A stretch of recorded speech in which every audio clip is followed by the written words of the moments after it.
आचार्य चतुर्सेन शास्त्री जी द्वारा लिखे हुए उपन्यास धर्मपुत्र का 5वां भाग आज सुनेंगे हम।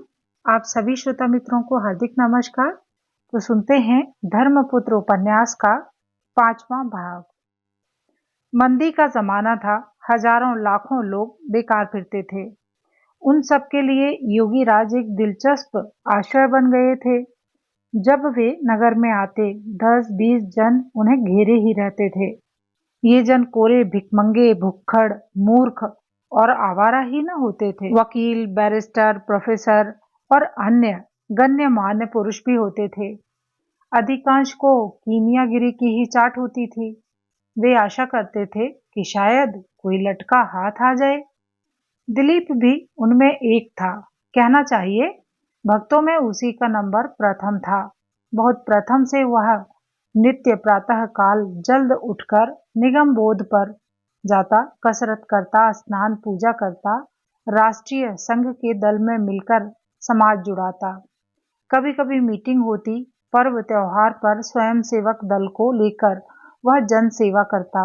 वह स्वयंसेवक दल का कप्तान था। बहुधा वह आधा दिन बीत जाने पर घाट से घर आता, परंतु अब तो वह रात भर योगीराज की सेवा में रहने लगा। इन दिनों अरुणा देवी कुछ अस्वस्थ रहती थीं, काफी कमजोर हो गई थीं। एक दिन अचानक प्रातःकाल दिलीप योगीराज को घर ले आया। सारे घर में धूम मच गई। योगीराज को बैठक में बिठाकर वह माँ के पास आकर बोला, माँ, योगीराज आए हैं। वे तुम्हें दृष्टि मात्र से अच्छा कर देंगे। बुलाता हूँ, जरा ठीक ठाक होकर बैठो। उसने कमरे में इधर उधर दृष्टि डाली। अरुणा को यह सब पाखंड पसंद नहीं था। उसने कहा, उन्हें क्यों ले आया? तू पागल, जा जा, कुछ खिला पिला कर विदा कर। यहाँ लाने का कोई काम नहीं है। काम क्यों नहीं है माँ? वे एक दृष्टि में तुम्हें चंगा कर देंगे। चल रहने दे, ऐसे पाखंड बहुत देखे हैं मैंने। एक दृष्टि से रोग चंगा कर देंगे, और तेरे पिता जो इतने बड़े डॉक्टर हैं, सो यूं ही। डॉक्टरी की बात दूसरी है माँ। योग विद्या तो चमत्कार है, तो तू ही उस चमत्कार से लाभ उठा। नहीं माँ, एक मिनट के लिए उन्हें ले आने दो। देखो तो, अभी तुम चंगी हो जाओगी। पागल हो गया है तू दिलीप? पागल ही सही, अब तो मैं उन्हें ले ही आया हूं। तू एक ही जिद्दी है, किसी के सुनेगा थोड़े ही। जो तेरे जी में आए सो कर। अरुणा करवट बदलकर पड़ रही। दिलीप ने करुणा को पुकार कर कहा, करुणा, तनिक यहाँ आकर बैठो माँ के पास।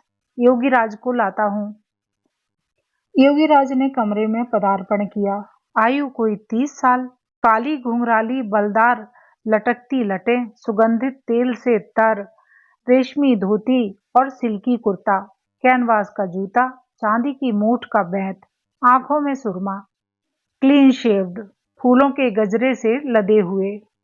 दिलीप के संग सुशील भी था। करुणा पहले ही वहां थी। योगीराज ने एक दृष्टि में अरुणा देवी को आरोग्य किया या नहीं, यह तो नहीं कहा जा सकता, परंतु अरुणा देवी ने एक ही दृष्टि में योगीराज को पहचान लिया। वे बड़ी देर तक आंखें फाड़कर योगीराज को कुछ देर देखती रहीं, परंतु मुंह से कुछ बोली नहीं। सुशील ने अब योगीराज को बनाना शुरू किया। वह इन पाखंडियों का प्रबल विरोधी था। पहले ही वह इनकी महिमा सुन चुका था। अब उनके यह ठाठ देखकर तो वह जैसे जल भुनकर खाक सा हो गया।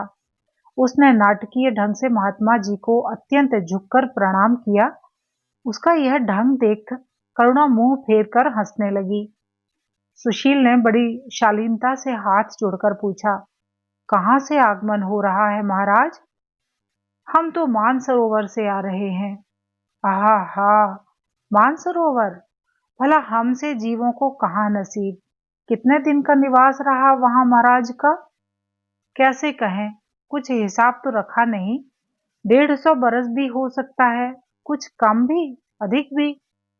सुशील ने अब आश्चर्य से आंखें फाड़कर आश्चर्य और भक्ति की भावना भंगी दिखाते हुए कहा, धन्य है महाराज की आयु। अब क्या होगी? योगीराज हंस दिए, बोले, आयु की बात योगीराज नहीं बताते हैं बच्चा। सुशील ने कहा, बच्चा हूं आपका, मुझे तो बता ही दीजिए। अच्छा अच्छा, फिर कभी पूछना, तुम्हें बता देंगे। सबके सामने कहने की बात नहीं है। जैसी आज्ञा। बालों में आप कौन सा हेयर ऑयल काम में लाते हैं? बड़ी ही प्यारी गंध है। हमने इधर तो 50-60 साल से बालों में तेल दिया ही नहीं। परंतु महाराज, बाल तो तेल से एकदम तरबतर हैं। हाँ, यह रहस्य भैया तुम समझ न सकोगे। हम जब प्राणायाम कर प्राणों को ऊर्ध्व आवाहन कर ब्रह्मरंध्र में रुद्ध करते हैं, तो उससे बाल स्वयं मस्तिष्क की चर्बी खींचने लगते हैं। उसी से तुम्हें हमारे बाल चिकने चिकने दिखते हैं। चमत्कार है महाराज। और इनमें जैसोमिन, बरवीना, सिट्रन के एसेंसों की लपट उठ उठकर जो उठ उठकर जो बरबस नाक में घुसी आ रही है, सो योगीराज तनिक हतप्रभ हुए। अब तक अरुणा देवी चुपचाप यह तमाशा देख रही थीं। करुणा सब देख सुनकर मुस्कुरा रही थी। अब एकाएक अरुणा ने कहा, ज्यादा तंग न कर सुशील। फिर योगीराज को संबोधन करके कहा, घर में तो सब कुशल है भैया? माताजी है ना? बहुत दिन से देखा नहीं। योगीराज की बोलती बंद हो गई। वे एकटक अरुणा देवी को देखते हुए बोले, तो क्या आप? तुम्हें मैं भूल जाऊंगी भैया? गोद में मैंने ही न तुम्हें खिलाया था। भूल गए? राय माधव दास, तुम्हारे कान कौन ऐंठता था, बताओ भला? अरुणा सरल भाव से हंस दी। योगीराज ने तुरंत उठकर अरुणा देवी के चरणों को स्पर्श कर प्रणाम किया। पहचान गया दीदी, माँ तो आपको नित्य ही याद करती रहती हैं, पर आप जो वहां से आई तो फिर उधर का रुख ही नहीं किया। आपके कान खींचने को मैं कैसे भूल सकता हूँ? मैं भी तो आपकी नाक खींचता था। योगीराज खुलकर हंस दिए। अच्छी तो है माताजी।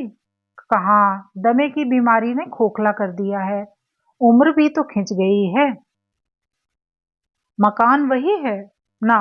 वह तो पिताजी रहन रख गए थे, तभी बिक गया था। किराए के मकान में है। ललिता तो अब बड़ी हो गई होगी। बीए फाइनल किया है। ब्याह हुआ? कहाँ, उसी चिंता में तो माँ घुल रही हैं। खर्च का बंदोबस्त ही नहीं होता, इसी से तो यह पाखंड करना पड़ा। भला इतना पाखंड क्यों किया, भले घर के लड़के होकर? तो ये भले घर के लड़के बिना पाखंड थोड़े ही बस में आते हैं। दिलीप हैरान था। वह कुछ समझ ही नहीं पा रहा था। योगीराज पर गुस्सा भी कम न था। सुशील मुस्कुरा रहा था। अब उसने और भी बनकर कहा, तो महात्मा जी, आजकल आप पवन ही भक्षण करते हैं या और भी कुछ? योगीराज ने बिना झेपे और भी बनकर कहा, नहीं बच्चा, हम तो भक्त की मनोकामना पूर्ण करने को सब कुछ पा लेते हैं। सबके मन की जानते हैं, घट घट व्यापक हैं हम बच्चा। सत्य वचन महाराज। तो बताइए, इस समय हमारी क्या मनोकामना है? यही कि तुम हमें टोस्ट, मक्खन, चाय, दालमोठ, नमकीन, मिठाई का भोग लगाना चाहते हो। सो बच्चा, शास्त्र में लिखा है, शुभस्य शीघ्रम। अब विलंब क्यों? करुणा खिलखिलाकर हंस पड़ी। सुशील ने कहा, ले आ करुणा, महात्मा जी आज मनोकामना पूर्ण करने पर तुले बैठे हैं। देर करेगी तो मार बैठेंगे। करुणा ने हंसते हंसते कहा, लेकिन एक बात बतलाइए। किंतु अरुणा देवी ने बाधा देकर कहा, पहले चाय ले आ, तब बात पूछना। नहीं, पहले पूछूंगी। पूछ बहन, योगीराज ने स्नेह मिश्रित स्वर में कहा। मैंने सुना था कि आप बाल कृष्ण का रूप धारण करते हैं। बहुतों ने आपके बाल कृष्ण रूप में दर्शन किए हैं। सो क्या बात है भला, बताइए। आप पर प्रकाश भी नहीं पड़ता।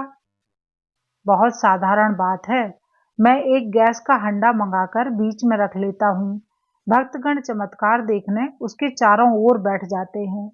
सबकी नजर मेरे ऊपर रहती है। बाल कृष्ण का वेश में धारण पहले ही कर लेता हूँ।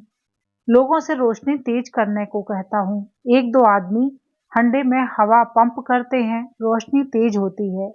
सबकी आंखें स्वाभाविकतया ही हंडे पर जम जाती हैं।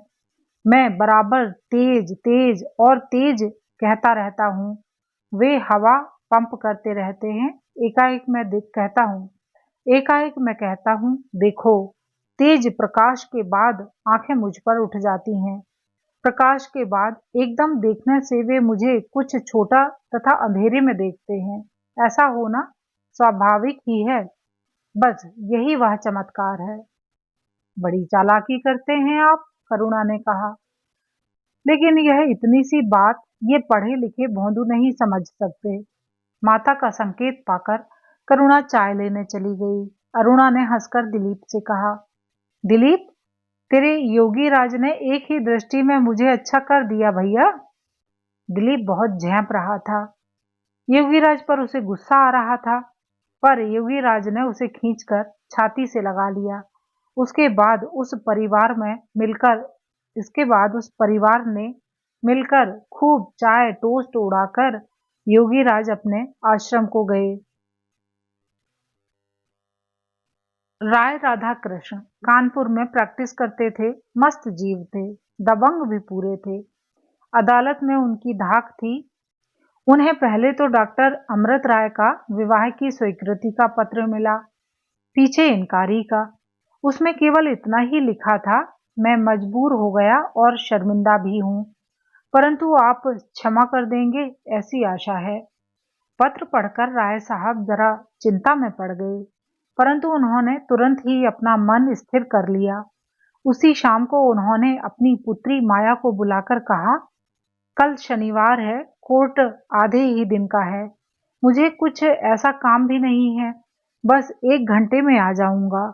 हम लोग 2 बजे की गाड़ी से जरा दिल्ली चलेंगे। सब ठीक ठाक कर रखना। हम लोग कौन? माया ने हंसकर कहा। मैं और तू। राय साहब ने भी हंसकर जवाब दिया। मम्मी नहीं? ना, जानती है 3 टिकट खरीदने पड़ेंगे उसके लिए। 3 क्यों? देखती नहीं, 3 आदमियों के बराबर वजन है उसका। आजकल चेकिंग कितनी सख्त है। और मेरा शायद आधा टिकट लगेगा। तभी तो तुझे ले जा रहा हूं। तेरा कहीं कोई एंगेजमेंट तो नहीं है इस इतवार को? है क्यों नहीं, इसी इतवार को हम लोग लखनऊ जा रहे थे। हम लोग? कौन? मेरी सहेलियां हैं कॉलेज की। कुछ खास मतलब था? यूं ही। अमीनाबाद में एक चाट वाला बैठता है बाबूजी, बहुत बढ़िया मटर की चाट बनाता है। मटर में नींबू निचोड़ता जाता है और ऐसा मुंह बनाता है जैसे अपने मुंह में नींबू निचोड़ रहा हो। बस जरा उसकी मटर की चाट खानी थी। बस। एक पिक्चर भी बढ़िया लग रही है। जाने दे उसे, अगले इतवार देखना। अभी दिल्ली चल, तुझे बहुत बढ़िया कचालू की चाट खिलाऊंगा। दिल्ली कोई काम है क्या बाबूजी? काम कुछ ऐसा नहीं है, जरा डॉक्टर साहब से मिलना चाहता था। खत आया है उनका। उन्होंने पतलून की दोनों जेबें टटोली और खत माया के सामने फेंक दिया। खत पर सरसरी नजर डालकर माया ने कहा, डॉक्टर साहब की अब खुशामद करनी होगी हमें बाबूजी। उसके तेवर पर बल पड़ गए। राय साहब हंस दिए। उन्होंने कहा, बेटी का बाप हूं बेटी, बिना खुशामद किए तो इस घर से तुझे धकेलना मुश्किल है। तो आप जाइए, मुझसे यह न होगा। तुझे कुछ नहीं करना पड़ेगा, बस तमाशा देखना होगा। मुझे तमाशा भी नहीं देखना। राय साहब हंस दिए। उन्होंने कहा, असल बात यह है बेटी, मैं जरा साहबजादे का मिजाज तोलना चाहता हूँ। हाँ कहकर उन्होंने ना कह दी। डॉक्टर बहुत भले हैं, देखूं तो मामला क्या है। फिर एक बार तू दिलीप से भी बात कर। उसका रंग ढंग तो देख, बड़ा भारी ऑर्थोडॉक्स अर्थात धर्मपरायण है, मगर उसकी बहस बड़ी प्यारी होती है। मम्मी को ले जाइए बाबूजी। मम्मी को ले जाकर क्या करूंगा? बोल, राह में कहीं दिल का दौरा हो गया तो? फिर मेरी खटपट तेरे बिना कौन करेगा बता। तेरे बाबूजी का काम तो तेरे बिना 1 मिनट भी नहीं चल सकता। तो फिर मुझे धकेल कर निकाल बाहर करने के लिए आप काहे को दुनिया की खुशामद करते हैं? राशन का जमाना है बेटी। पुराने जमाने में जब सब चीजें सस्ती थीं, तब भी बेटी किसी बाप के घर नहीं खपी। और अब तो रुपए का 1.25 सेर गेहूं मिलता है। देखती है ना? देखती हूँ। पहले की बेटियां खाती भी तो थी मन भर, मैं तो जरा सा खाती हूँ। वह भी मेरे बूते का नहीं बेटी, तुझे तो धकेल कर निकाल बाहर करना ही होगा। राय साहब हंसते हंसते रो पड़े। बेटी को खींच कर उन्होंने छाती से लगा लिया। विरोध सारा खत्म हो गया। माया ने कहा, मैं सब ठीक कर लूंगी बाबूजी, लेकिन लौटेंगे कब? बस इतवार की रात को। तो चाय ले आऊं? ले आ, लेकिन जरा एक तार लिखकर केशव को स्टेशन भेज दे। तार में इतना ही लिखना, हम लोग आ रहे हैं। एक नया टाइम टेबल भी ले आएगा। अच्छा। माया की मम्मी का नाम था कुमुदेश्वरी देवी। सीधे मिजाज की सरमना स्त्री थी, मोटी बहुत थी, और राय साहब सदैव उनका मजाक उड़ाया करते थे। इस विलायती परिवार में वही एक आदर्श हिंदू रमणी थी। पति पुत्री के साथ विलायत जाकर भी उन्होंने अपनी निष्ठा को छोड़ा नहीं था। तीर्थ, व्रत, उपवास, दान, कथा सभी चलता था। पुजारी रोज आकर उन्हें जब तक ठाकुर का चरणामृत नहीं दे जाता था, वे अन्न ग्रहण नहीं करती थीं। पुत्री उनकी इकलौती ही थी। माया के बाद पुत्र हुआ, किंतु वह 9 वर्ष का होकर दगा दे गया। तब से मुन्नी माया पर उसका दूना मोह हो गया था। माया के ब्याह की बड़ी चिंता थी। पुराने विचार की होने पर भी उसने कभी भी बेटी के स्वतंत्र जीवन, नए विचारों का विरोध नहीं किया। जब सुना कि पिता पुत्री दिल्ली जा रहे हैं, तो उसे प्रसन्नता भी हुई, संतोष भी हुआ। उसने हंसती आंखों से बेटी को देखकर कहा, बेटी, नादान नहीं हो तुम, समझदारी से बात करना। ब्याह से पहले ससुराल जाना हमारे खानदान में नई बात है, पर खैर, अब नए जमाने में सभी नई बातें हो रही हैं। दिलीप अच्छा लड़का है, पूरा धर्मात्मा। मैं देख चुकी हूं उसे। यह घड़ी मेरी ओर से देना उसे, और मेरा बहुत बहुत आशीर्वाद कहना। उसने बेटी को बहुत बहुत आशीर्वाद दिया, लाड़ किया, जैसे वह छोटी सी बच्ची ससुराल जा रही हो। डॉक्टर तार पाकर घबरा गए। अब क्या करें, कैसे राय साहब के सामने जाएं? परंतु राय साहब के सामने आते ही उनका सब संकोच दूर हो गया। राय साहब ने उनका हंसकर आलिंगन किया। माया ने झुककर चरण रज ली। फिर राय साहब ने हंसते हंसते कहा, देखता हूं साहबजादे पर कुछ गहरा रंग चढ़ा है। क्या कहूं, आपके सामने शर्मिंदा होना पड़ा। एक ही जिद्दी लड़का है। यही तो देखने आया हूं, पर इसमें शर्मिंदा होने की क्या बात है? मैंने सोचा माया भी चले तो अच्छा है। बिटिया को ले आए, बहुत अच्छा किया। उन्होंने पारिजात पुष्प की भांति शोभायमान माया पर एक नजर डाली। उसके मन में एक चीत्कार उठा। क्या, कैसे? रूप गुण की खान सुशीला पत्नी को दिलीप इनकार कर देगा? फिर तुरंत ही दिलीप के जन्म का रहस्य उनके हथपटल पर अंकित हो गया। भय से उनका हृदय कांप गया। वे सोचने लगे, यह तो इतनी बड़ी प्रवंचना है कि, परंतु संभवतः वह ब्याह तो होगा ही नहीं। सब लोग घर आए। अरुणा देवी ने माया को उठाकर गोद में बिठा लिया। करुणा तो खुशी से नाचने लगी। घर भर में उत्सव सा मच गया। करुणा दौड़ी दौड़ी गई दिलीप के कमरे में। वह कहीं बाहर से आकर कपड़े उतार रहा था। उसने कहा, भैया, भाभी आई हैं, पता है तुम्हें? कौन भाभी? अरे वही कानपुर वाली। और कौन? बड़ी भाभी। जा भाग, बकवास न कर। करुणा ने हंसते हंसते कहा, अच्छा चलो, देखना चाहो तो मैं अभी दिखला सकती हूँ, माँ के पास बैठी हैं। दिलीप ने करुणा को बाहर धकेल कर कमरा भीतर से बंद कर लिया। पर करुणा का उत्साह मंद न पड़ा। वह सुशील के पास जाकर बोली, सुशील भैया, भाभी आई हैं, देखोगे? सुशील मुस्कुराकर रह गया। उसने कहा, बड़े भैया को दिखा, मैं देखकर क्या करूंगा। बड़े भैया ने तो सुनकर मुझे धक्का देकर कमरे से निकाल दिया और कमरा भीतर से बंद कर लिया। सुशील हंसने लगा। उसने कहा, महात्मा जी जो ठहरे, पर फिक्र न कर, कमरा फिर खुल जाएगा। तब तक तू भाभी की खूब खातिर तवाजो कर। वे लोग इंग्लैंड रिटर्न हैं, तुझे कहीं गंवार का खिताब ना दे बैठे। तो हर्ज क्या है, भाभी जब मेरे पास रहेंगी तब मैं गंवार थोड़े ही रहूंगी, कल्चर्ड बन जाऊंगी। वह हंसती हुई भाग गई। डॉक्टर ने सब बातें साफ साफ स्पष्ट शब्दों में राय साहब को कह दी। उन्होंने यह भी कहा, माया जैसी बहू को पाकर हम दोनों, मैं और मेरी पत्नी, धन्य होंगे। परंतु जब तक दिलीप विरोध करता है, मैं लाचार हूँ। जबरदस्ती तो करना ठीक नहीं है। राय साहब ने स्वयं दिलीप से बात की। पिता की आज्ञा से आकर दिलीप ने राय साहब को प्रणाम किया। राय साहब ने उठकर उसे छाती से लगाकर कहा, आओ बेटे, मैं तुमसे साफ साफ बातें करना चाहता हूँ। दिल खोल कर बात करो। मेरा अभिप्राय तो तुम्हें मालूम ही है। अब कहो, तुम्हें आपत्ति क्या है? बाबूजी, यह सिद्धांत का प्रश्न है। कैसे सिद्धांत का?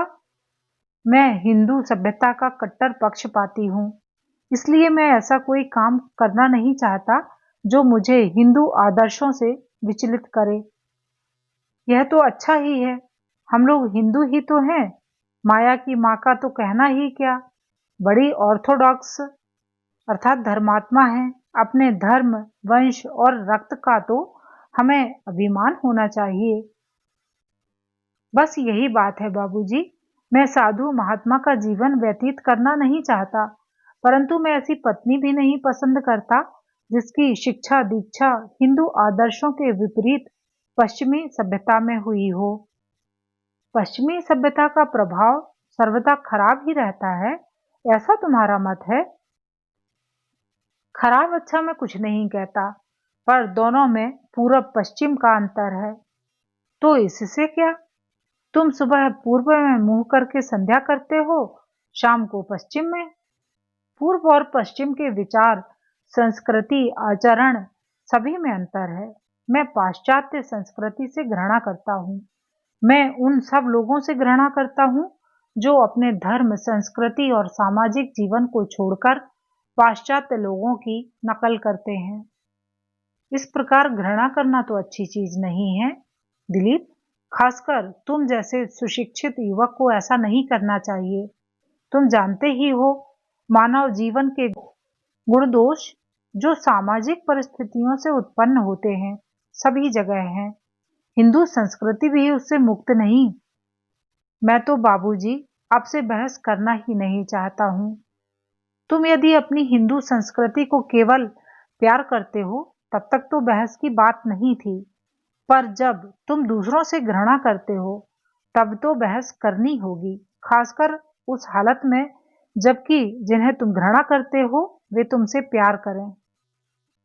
बहस से कुछ लाभ ना होगा। क्यों नहीं होगा? क्या तुम विवेकी युवक नहीं हो, प्रगतिशील नहीं हो, औचित्य को समझते ही नहीं? मैंने तो सभी बातों पर विचार कर लिया है। तो भैया, जो लोग पाश्चात्य संस्कृति में रहते हैं, वे भी अपनी संस्कृति का आदर करते हैं। मनुष्य का ऊपरी रूप ही तो सब कुछ नहीं है। दिलीप ने अविश्वास की हंसी हंसकर कहा, हो सकता है, मैंने तो पहले ही कह दिया था कि मैं बहस नहीं करता। तुम चाहते क्या हो आखिर? विवाह तो तुम करोगे ही। जरूर करूंगा, पर मेरा आदर्श सीता और सावित्री है। पाश्चात्य जीवन में डूबी हुई किसी लड़की से मेरी पटरी नहीं बैठ सकती। मेरा भी जीवन दुखी होगा, उसका भी जीवन नष्ट होगा। इस संबंध में जोर जुल्म व्यर्थ है। जोर जुल्म की बात मैं नहीं कहता, पर तुम यदि कहते हो कि शील, गुण, प्रेम और त्याग की भावना उन लड़कियों में होती ही नहीं जो पाश्चात्य जीवन में रहती हैं, तो तुम्हारी भूल है। पहाड़ जैसी भूल। क्या पाश्चात्य जीवन मानवीय तत्वों से एकदम रहित है? मैं तो ऐसा ही समझता हूँ बाबूजी। और यह भी समझते हो कि तुम्हारे हिंदू धर्म में सारी ही स्त्रियां सीता सावित्री हैं, जबकि पाश्चात्य समाज में सभी शूर्पणखा हैं। दिलीप ने जवाब नहीं दिया। उसने देखा राय साहब क्रुद्ध हो रहे हैं। वह राय साहब के सामने अभिनय नहीं कर सकता था। वह देर तक मुंह नीचे किए बैठा रहा। राय साहब ने कहा, जवाब दो। बाबूजी, मुझे आप क्षमा कीजिए। मैं अभिनय नहीं कर सकता, पर मैं अपने विचारों से लाचार हूं। तो यह तुम्हारा अंतिम निर्णय है या कुछ सोच विचार भी करना चाहते हो? जी, सोचने जैसी तो कोई बात नहीं है। व्यक्तिगत बातें भी कुछ महत्व रखती हैं। मेरी माया पाश्चात्य वातावरण में पली जरूर है, पर उसका जैसा शील सदाचार है, उस पर मुझे गर्व है।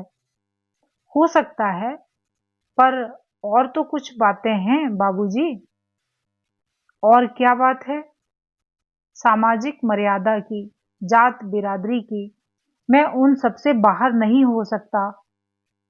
ओफ, यहाँ तक? राय साहब का चेहरा क्रोध से लाल हो गया। कुछ ठहरकर उन्होंने उठते हुए कहा, अच्छा, खुश रहो। और वे कमरे से बाहर चले गए।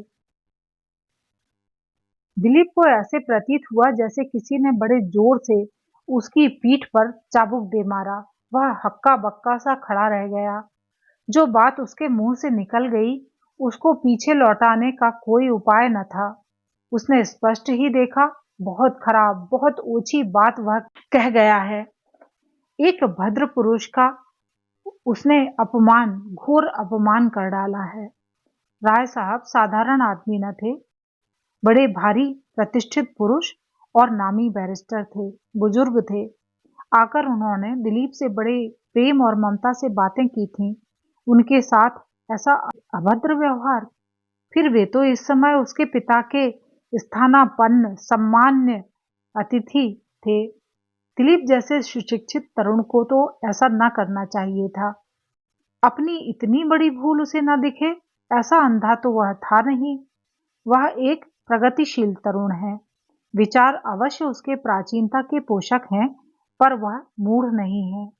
और सब बात ठीक, पर जात बिरादरी की बात ऐसे भद्दे ढंग से कह जाना, जबकि वह जानता था कि विलायत जाने के कारण राय साहब को बहुत दिन से बिरादरी ने च्युत किया हुआ है।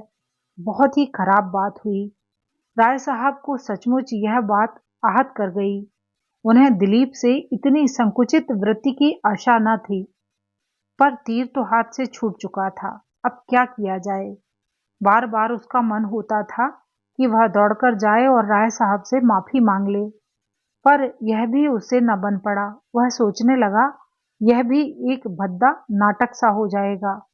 वह प्रत्यक्ष देखने लगा कि कैसे राय साहब, जो ऐसे प्यार और ममता से बात कर रहे थे, घृणा से भरे हुए उसके पास से लौट गए।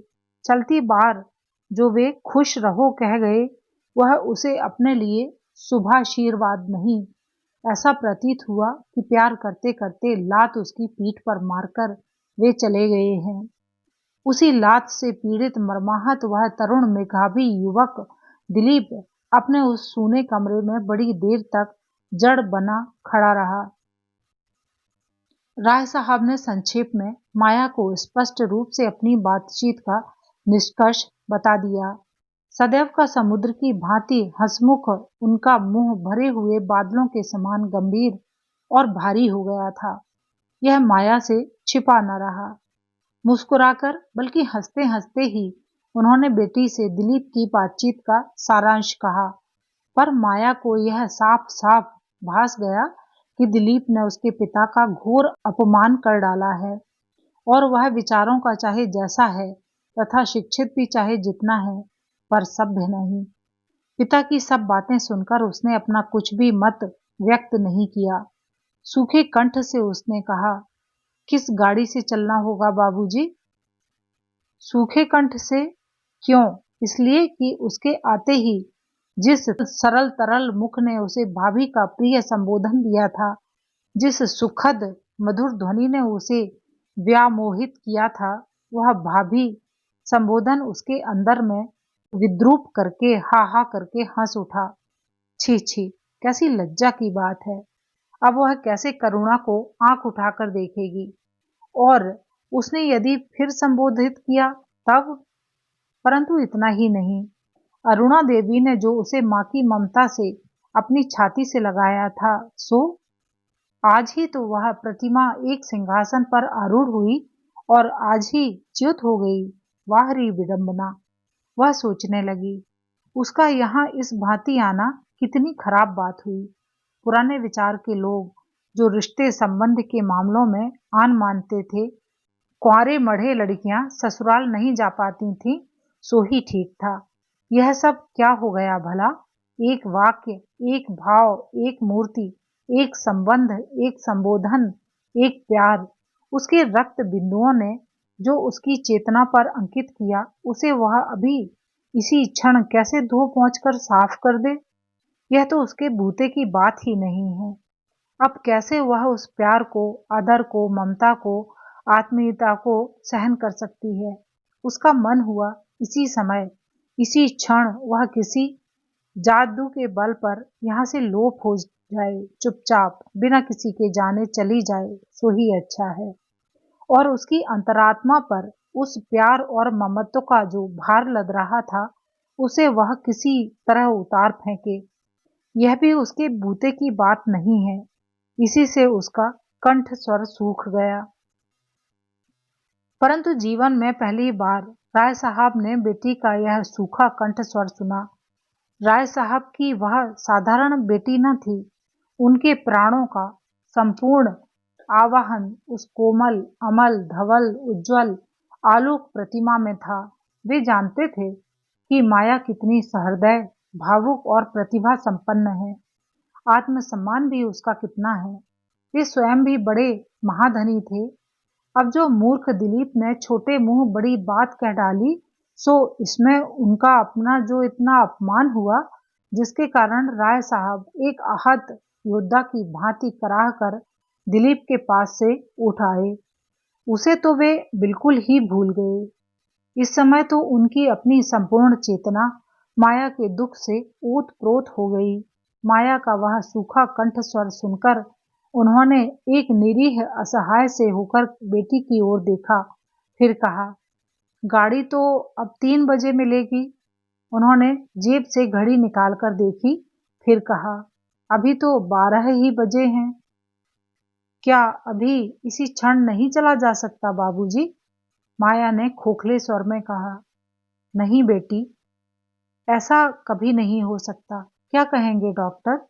हम क्या उनसे नाराज होकर यहाँ से जा सकते हैं? नहीं नहीं, ऐसा तो होना ही नहीं चाहिए। परंतु पुत्री को पिता का दर्द दिख गया।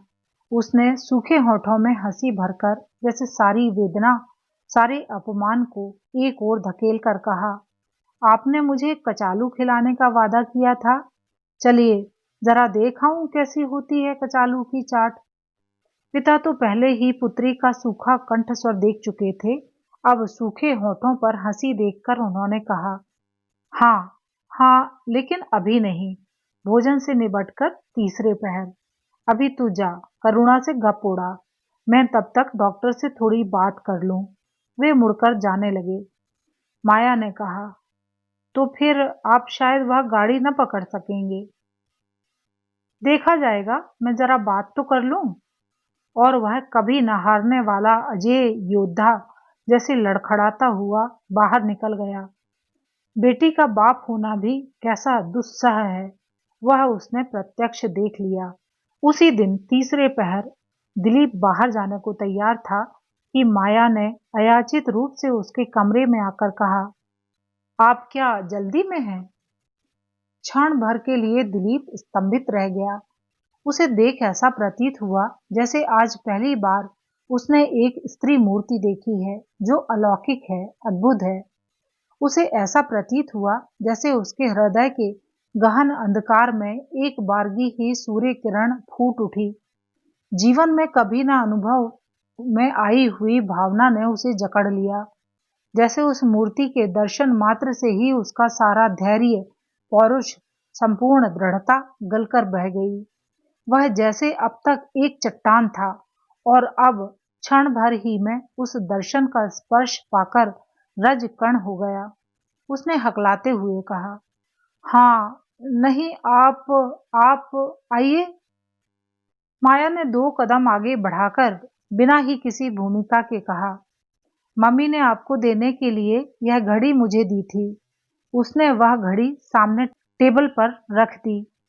दिलीप को ऐसा प्रतीत हुआ जैसे प्राणवायु का एक झोंका आकर उसे आप्यायित कर गया। उस शारदीय शोभा की मूर्ति के सान्निध्य में वह खो गया। उसकी समझ ही में नहीं आया कि वह क्या जवाब दे। वह घबराया सा एकटक माया के मुख को ताकता रहा। क्षण भर माया रुकी रही और फिर वह मुंह फेर कर चल दी। दिलीप ने कहा, ठहरिए, सुनिए, कहिए, यह घड़ी आप ले जाइए। मम्मी ने आपके लिए भेजी है, इसे आप वापस कर रहे हैं। मम्मी से कहिए कि घड़ी आपको पसंद नहीं है, जरा और बढ़िया सी। माया एक कटाक्ष फेंक कर मुस्कुरा दी। इस समय भी उसका स्वर सूखा था, आंखें सूनी थीं। पर दिलीप ने इतना रस, इतना माधुर्य अब तक जीवन में कभी देखा ही न था। दिलीप ने जवाब की राह न पाकर कहा, नहीं नहीं, यह बात नहीं है। तो मैं मम्मी से क्या कहूँ? मेरा प्रणाम कहिए, चरण स्पर्श कर दीजिए। माया ने हंसी रुककर कहा, मेरे चरण स्पर्श करने से क्या होगा भला? आप ही कभी आकर चरण स्पर्श कर लीजिए, प्रणाम मैं कह दूंगी। अच्छा, नमस्कार। वह मुड़ी, परंतु दिलीप ने फिर बाधा देकर कहा, सुनिए तो, कहिए भी, आपका समय नष्ट हो रहा है। मम्मी को मेरा प्रणाम कहकर और चरण स्पर्श करके कहिए, यह घड़ी मैं नहीं रख सकता। मम्मी पूछेंगी क्यों नहीं रख सकते, तो क्या जवाब दूं? जैसा ठीक समझिए। तो कह दूं कि घड़ी पसंद नहीं है और बढ़िया मंगाई है? नहीं नहीं, तब मैं रख नहीं सकता। किंतु कारण क्या? कारण कुछ नहीं। तब आप स्वयं ही कभी उन्हें मिलकर लौटा दीजिए। अकारण तो मैं लौटा कर ले नहीं जाऊंगी। वह फिर चलने लगी। दिलीप ने फिर बाधा देकर कहा, आप समझती नहीं हैं, यानी मैं गूढ़ मगज हूं। वाह, यह भी कोई बात है। तो आप समझाना नहीं चाहते? नहीं नहीं, पर यह अनुचित है। क्या? मम्मी ने प्यार से आपको एक उपहार भेजा है, उसे आदर पूर्वक ग्रहण करना अनुचित है? यही शायद आपकी हिंदू संस्कृति है। परंतु मैं अपना काम कर चुकी। एक फालतू काम मम्मी ने झूठ मूठ मेरे सिर मढ़ दिया। अब आपको रखना हो रखिए, वापस करना हो जाकर उन्हें वापस कराइए, फेंक दीजिए या जो चाहे कीजिए। मैं तो इसे वापस नहीं ले जा सकती। इतना कहकर माया तेजी से कमरे से बाहर हो गई। उसके बाहर जाते ही दिलीप को ऐसा प्रतीत हुआ जैसे सूर्य अस्त हो गया, या उसके प्राण ही निकल गए, या जीवन उलट पुलट हो गया, या संसार असत्य हो गया। जीवन की यह अनुभूति उसके लिए असहनीय हो गई। वह बड़ी देर तक चुपचाप खुले द्वार की ओर मुंह किए खड़ा रहा। द्वार सूना था, कमरा सूना था, हृदय सूना था, आंखें सूनी थीं, संसार सूना था। उसने वह घड़ी उठाकर छाती से लगा ली। आंखों में उसके आंसू छलक आए। वह जोर जोर से आह भरता गहरी सांसें लेता हुआ कमरे में इधर से उधर घूमने लगा। एकाएक उसने सोचा, मैंने उसे बैठाया भी नहीं, कुछ बात भी नहीं की, मैंने उसे पाकर खो दिया। जैसे सीता सावित्री नया अभिनव रूप धारण करके अभी अभी उसे दर्शन दे गई, उसके हृदय को आक्रांत कर गई। क्या वह फिर आएगी? एक बार मैं उससे बात करना चाहता हूँ, परंतु किस विषय पर? क्या उससे बहस करूं? पाश्चात्य जीवन के गर्हित वातावरण पर, जिसकी प्रखरता के लिए वह प्रसिद्ध हो चुका है। अच्छा, कदाचित वह फिर आए तो क्या बात करूंगा? दिलीप बहुत देर तक विचारने के बाद भी कुछ निर्णय नहीं कर सका। उसे ऐसा प्रतीत हुआ जैसे कहने योग्य कुछ रहा ही नहीं। उसने एकाएक अनुभव किया कि वह अपना आपा खो चुका है। अब उसके जीवन का प्रत्येक जीव कोश मायामय हो चुका था और उसका वह आदर्शवाद अतल पाताल में डूब गया था। प्रेमल अब तो कुछ हुआ नहीं, पर प्रेम का अपरिसीम आदान प्रदान हो गया। दिलीप का वह अस्पष्ट यौवन आहत सांड की भांति कराहने और चीत्कार करने लगा। वह बड़ी देर तक तो उस कमरे में प्रेत आविष्ट की भांति चक्कर काटता रहा, फिर शैया पर गिरकर छटपटाने लगा, जैसे जलती हुई दहकती हुई कोयलों की अंगीठी पर वह भूना जा रहा हो जीवित। एक असह्य वेदना, एक अनिवर्चनीय आकांक्षा, एक दुर्दम्य भूख प्यास उसे आक्रांत कर गई। आज तक के जीवन में सर्वथा अनुभूत पीड़ा से उसके प्राण व्याकुल हो गए। उसका सारा आदर्शवाद, हिंदू संस्कृति, धर्म, विचार, तर्क, बुद्धिवाद न जाने किस अतल भूतल में जाकर लोप हो गए। रह गई माया, केवल माया। उसके मानस पटल पर नेत्रों और आत्मा के अणु अणु में माया शत सहस्त्र मूर्त रूप धारण करके आनंद नृत्य करने लगी। उस आनंद को, शोभा की सुषमा को आत्मसात करने, अपने निकट लाने, अपने में ओतप्रोत करने को वह जितना ही व्यग्र होने लगा, उतना ही वह उससे दूर, अधिक दूर, उसकी पहुंच की सीमा के बाहर दिख पड़ने लगी। किंतु एक बार भी उसके मन में यह बात न आई कि जिस माया के लिए वह इतना व्याकुल हो रहा है, जिस माया का इतना अभाव वह अपने जीवन में अनुभव कर रहा है, वह तो सांगोपांग उसे अपना आत्मार्पण करने ही आई थी। संभवतः वह आत्मार्पण कर भी गई है। राय साहब और डॉक्टर साहब ही उसके प्रति सानुनय हो चुके हैं। माया की प्राप्ति में तो वह स्वयं ही अपनी माया है। एक बार भी उसके मन में यह ज्ञान न हुआ कि वह अभी अरुणा से, करुणा से, माया से, पिता से, माया के पिता से, किसी से भी जाकर कह दे कि मेरे मन की सारी बाधाएं हट गई हैं, सब व्यवधान दूर हो गए हैं, हवाई किले सब ढह चुके हैं, अब माया मेरे प्राणों में आ बसी है। लाओ, माया को मुझे दो, प्राणों में उसका लय होने दो। यद्यपि उसकी वह धर्म मूढ़ता अति तुच्छ, नगण्य बन चुकी थी, पर वह जो उसका दर्प था, वह अहम तत्व था, वह उसके आहर्त आर्त हृदय पर तनिक भी सदै न था। ना, वह अब हाँ कह भी सकता है। यह भावना भी उसके प्राणों की चेतना में नहीं थी। जैसे करोड़ों बलिष्ठ हाथों ने आकर उसका मुंह बंद कर दिया था।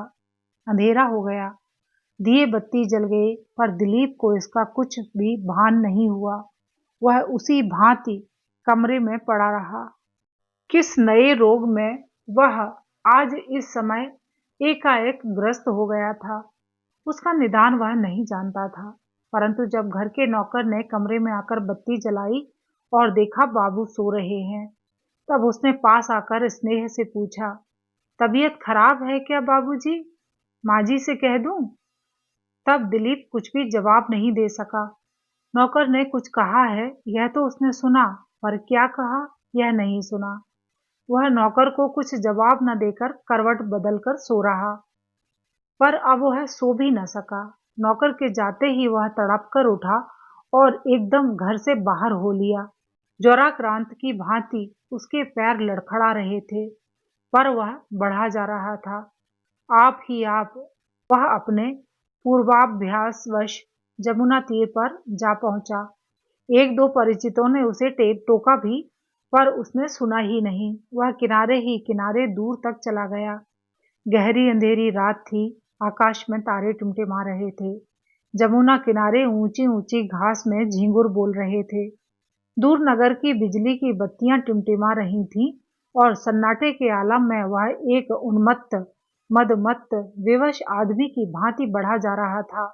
वास्तव में उसे अपने तन बदन की सुध न थी। किंतु आगे राह न थी। गहन अंधकार में जमुना तीर का वह सघन जंगल जैसे और भी सघन हो उठा था।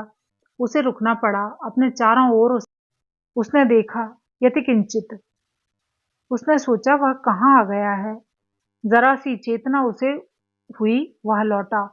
पर चेतना के उस क्षीण आलोक के सहारे वह सोच सका कि उसका जीवन अब समाप्त हो गया है, और जैसे वह अपने आप का एक भस्मीभूत पुतला है। फिर घाट आ गए थे। घाट के किनारे किनारे वह धीरे धीरे चलता रहा। जमुना का श्याम जल धीरे धीरे बहा जा रहा था। आकाश में वही तारे टिमटिमा रहे थे। कहीं कहीं उनकी कांपती हुई परछाई जल में दिख रही थी।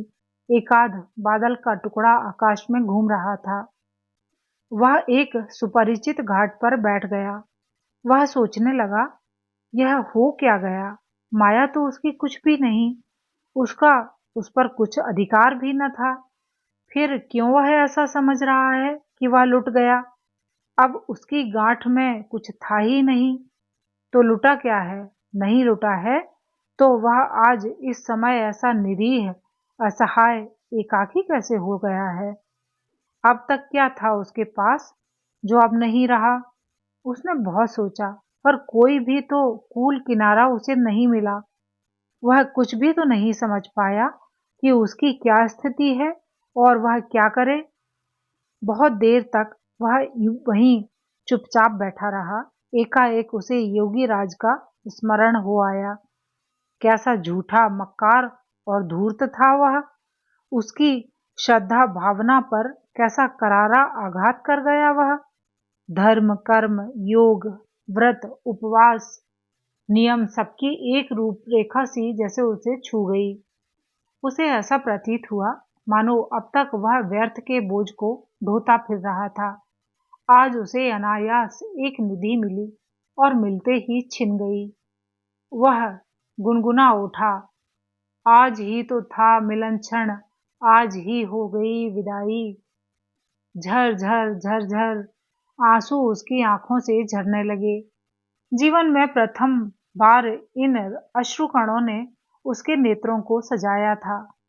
उन आंसुओं से स्नातपूत माया का दिव्य शरीर जैसे उसे उसके बिल्कुल ही निकट दिखने लगा। उसने दोनों हाथ उन्मुक्त आकाश की ओर फैलाकर अस्फुट स्वर से कहा, आओ, आओ, आओ माया, तुम मेरी हो। मैं तुम्हारे बिना नहीं रह सकता। और उसका मुख पृथ्वी पर झुक गया। उसे ऐसा प्रतीत हुआ जैसे उसकी नींद में ताजा फूलों का सुरभित ढेर कहीं से आ पड़ा है, और उन्हीं फूलों के ढेर में माया के चरण हैं। उन फूलों से भी अधिक सुरभित, कोमल और प्रिय, और उसके विदग्ध होंठ उन चरणों को चूम रहे हैं, संपन्न हो रहे हैं, आप्यायित हो रहे हैं, परिपूर्ण हो रहे हैं। और माया, उसने यह सोचा भी न था कि जो कुछ हो गया वही हो जाएगा। पिता का दिलीप ने मूढ़ की भांति अपमान किया था, इसलिए वह दिलीप का अपमान करने ही उसके पास गई थी। दिलीप को उसने उससे प्रथम कभी देखा भी न था। उससे उसकी विवाह की चर्चा चल रही है, यही वह जानती थी। डॉक्टर परिवार की गरिमा से वह परिचित थी। एक बार वह अरुणा देवी की स्नेहमयी गोद में प्यार पा चुकी थी, पर वह बहुत पुरानी बचपन की बात थी। दिलीप की बाबत उसने इतना ही सुना था कि वह बड़ा ही कट्टर हिंदू है, परंतु मन से माया को यह बात प्रिय थी। वह अपनी आंखों से यूरोप के जीवन को देख आई थी, उसे जीवन में स्पर्श कराई थी। वह उसके गुण दोषों से भी परिचित थी। इसी से आर्य सभ्यता, हिंदू संस्कृति पर उसकी श्रद्धा थी। अपनी श्रद्धामयी माता का उस पर बहुत प्रभाव था, पर वह प्रगति की शत्रु न थी, नए विचार, ज्ञान विज्ञान की विरोधिनी न थी, न वह कुरीतियों की समर्थक थी। रूढ़िवाद से उसे घृणा थी। दिलीप इतना उच्च कोटि का विद्वान, दर्शन शास्त्र का ग्रेजुएट होने पर भी अपनी हिंदू संस्कृति पर आस्था रखता था। इससे वह मन ही मन दिलीप के प्रति श्रद्धा भाव रखने लगी थी। दिल्ली को जब वह चली थी तो उसके मन में एक गुदगुदी हो रही थी। वह सोच रही थी, क्या हर्ज है, मम्मी की घड़ी जब दूंगी तो जरा नोक झोंक भी होगी, देखेगी बाबू साहिब की फिलॉसफी, जरा व्यंग करूं, जलाऊंगी, चिकोटी काटूंगी, सुई चुभाऊंगी, फिर उस तड़प का मजा लूंगी। पर यहाँ तो वह व्यंग विनोद कुछ हुआ नहीं। राय साहब से जिस ढंग पर दिलीप ने बात खत्म की, उससे राय साहब बेहद नाराज हो गए। वे बिरादरी से खारिज हैं, उनकी बेटी को ब्याहने से बिरादरी नाराज होगी। यहाँ तक दकियानूसी विचार दिलीप के मुंह से सुनने की उन्हें आशा न थी। वे अपनी बेटी को भीतर से बाहर तक जानते थे, इसी से वे साथ में माया को साथ लाए थे। उन्हें विश्वास था माया को देख समझकर सब ठीक हो जाएगा, दिलीप ऐसा मूढ़ ना होगा। माया ने जब यह सुना तो दर्प और आत्मसम्मान दोनों ही ने उसे दिलीप के पास जाने को प्रेरित किया।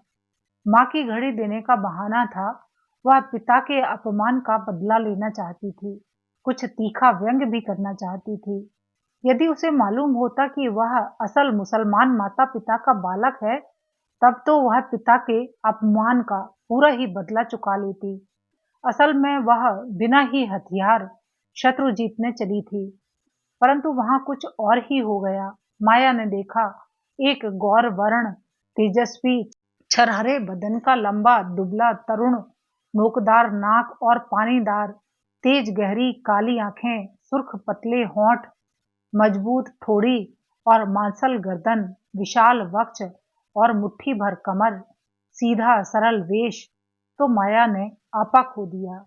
माया इस तरुण की विभूति को अपने आंचल में भर ले जाने को आई है, पर उसे सूखा लौटना पड़ रहा है। कितना दुर्भाग्य है, कितना अपमान है। पहले भी भला कभी कोई हिंदू कुमारी इस भांति लांछना की पात्र बनती थी? भला कभी वह इस प्रकार निराश होकर लौटने के लिए पति घर में आती थी?